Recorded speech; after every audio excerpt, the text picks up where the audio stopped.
Hi students, very good morning to all of you. As we are discussing about the first lesson called atomic structure in the first year, we have successfully completed various topics present in the lesson atomic structure.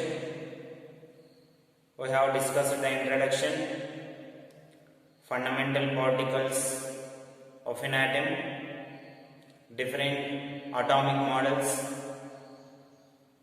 and in that atomic models Bohr's model is very important. In that Bohr's model we have explained about the spectrum and line spectrum explained by Bohr's, and different types of lines of series formed in that spectrum, and also about dual nature of matter, quantum mechanical model of an atom, quantum numbers, and about electronic configuration. How can I write the electronic configuration?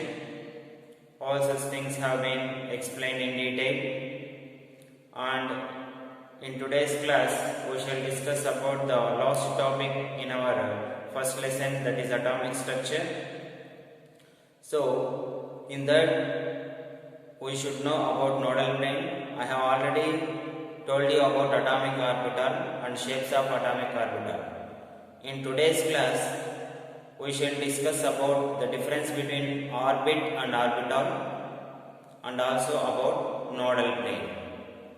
First we will discuss about what is the difference between orbit and orbital.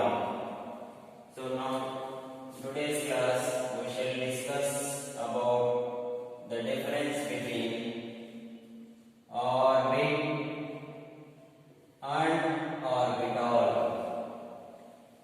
Orbit and orbital. So here what is an orbit? Orbit is nothing but it is a circular path in which electrons revolve in it. So orbit is nothing but it is the circular path in which electrons revolve around the nucleus. So it is the circular path around the nucleus in which electrons revolve, which is the first postulate of Bohr's model. Electrons revolve around the nucleus in a circular path. That path is called orbit. So orbit is nothing but it is the circular path in which electrons revolve. That is the first point. It is the orbit is nothing but circular path in which electrons revolve. Whereas orbital is nothing but it is the region or space where there is a probability of finding an electron around the nucleus is maximum. So orbital is nothing but it is the region where there is probability of finding electron around the nucleus is maximum. That is called as orbital. Orbital and orbit. Orbit is a circular path in which electrons revolve. Orbital is the region or a space around the nucleus where there is a probability of finding an electron is maximum. That is orbital. And here in orbit, maximum number of electrons, it can accommodate maximum number of electrons is 2n square. So an orbit can accommodate, it can accommodate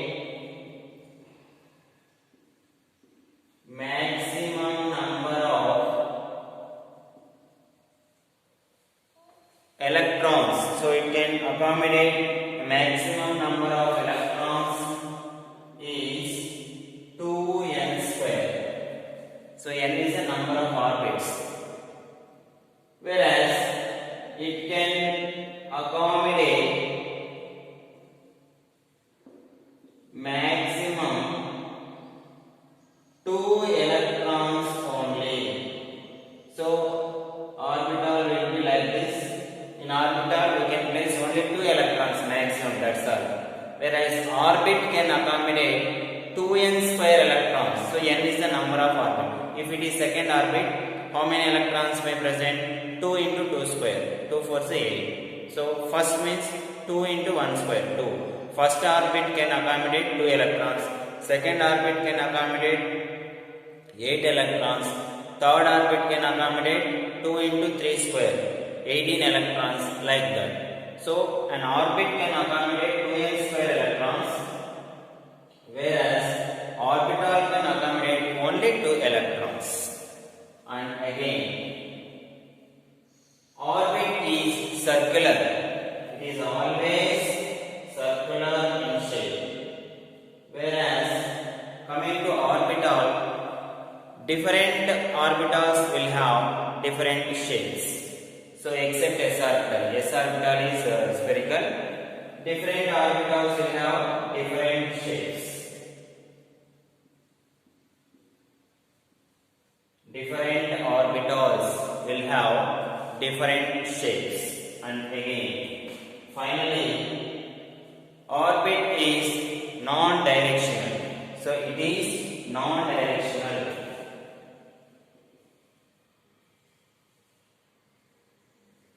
Orbit is non-directional.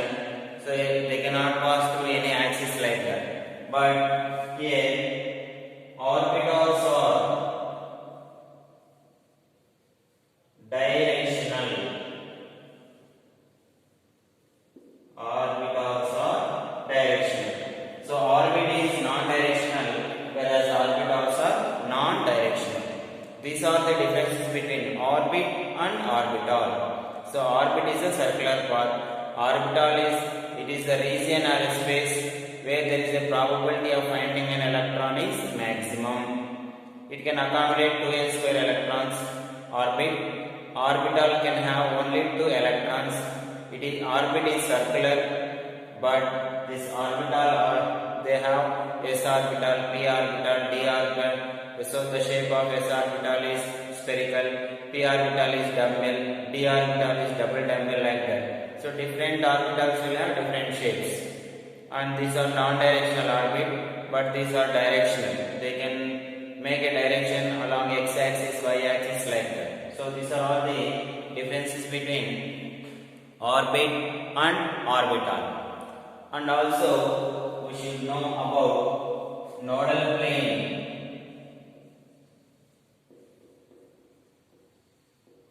What is nodal plane and how can we find out the radial nodes? All these things will be discussed in this topic called nodal plane.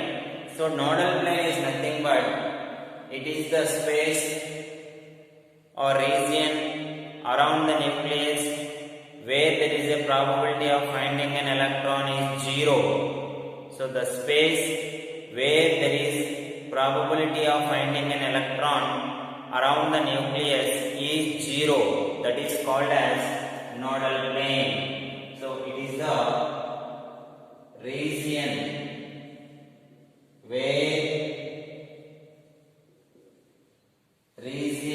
around the nucleus.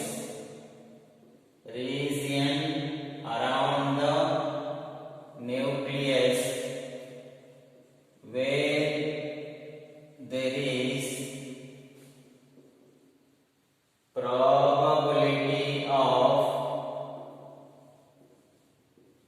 finding electron is 0.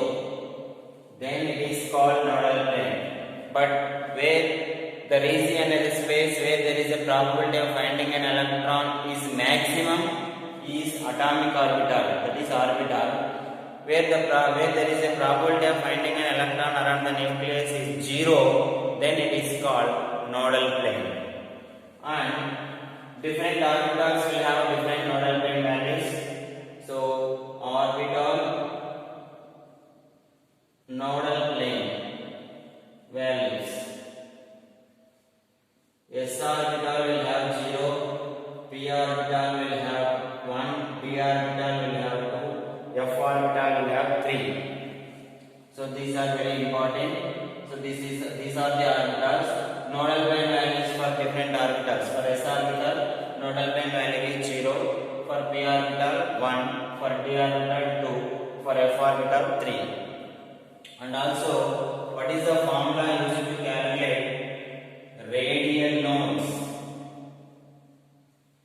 So radial nodes can be calculated by using the formula n minus l minus 1. N is principal quantum number, L is azimuthal quantum number, and it is the 1. So like that we should calculate the radial nodes. How can we calculate the radial nodes? Means n minus l minus 1. So before going to calculate this, we should know how can you calculate n value, l value, like that. For example, if n is equals to 3, what is the value of L and M? So if n is equals to 3, L is equals to n minus 1. L is equals to 2. If they give n value 3, what is the value of L? 2. How can we get? While explaining quantum numbers, I told you that the L values ranges from 0 to n minus 1. So that's why like that. So how can you calculate M value? M is equals to 2L plus 1. So 2 into 2 plus 1, 4 plus 1, that is equals to 5. So for a given n value, L values are 2, M values are 5. Like that. How can I write that 5 L values? Minus 2, minus 1, 0, 1, 2. So these are the 5 M values. Why we should write like this? M value ranges from minus L to plus L along 0. So that's why we can write the values of M like this also. So like that we should calculate them. So and also this may be also useful for calculating such type of problems. So if they ask us to what is the nodal plane value of P, then we should write the nodal plane value of P is 1. What is the nodal plane value of D? We should write 2. What is the nodal plane value of F? We should write 3. Like that we can calculate. So radial nodes can be calculated like this. If they ask us to calculate the radial node of d orbital, if they ask us to calculate radial node of d orbital, then how can we calculate that? So for d orbital, if they, for example, calculate radial nodes of d orbital, like that they will ask. So for d orbital, what is the nodal plane value? 2. What is the nodal plane value? 2. So for d orbital, answer for this, for d orbital, nodal plane is equals to 2. So that is value of n, which is equals to n is equals to 2. Then l is equals to 1. Then how can you calculate radial nodes? Radial nodes is equals to 2 minus 1 minus 1. So 2 minus 1, 1, 1 minus 1. So it is equals to 0. What are the radial nodes for d orbital? The radial nodes for d orbital are 0. Like that we can calculate. So this is all about nodal plane and the difference between the orbit and orbital. So this is all about atomic structure. In this lesson they may ask 8 marks question. So the two important 8 marks questions are generally Bohr's model along with spectrum and again quantum numbers. These two questions are very familiar questions and very well known questions which are very easy questions. So rather than that, they may ask various different questions also. Maximum every year they are asking any one question from this. One is Bohr's model and another one is quantum numbers. Thank you.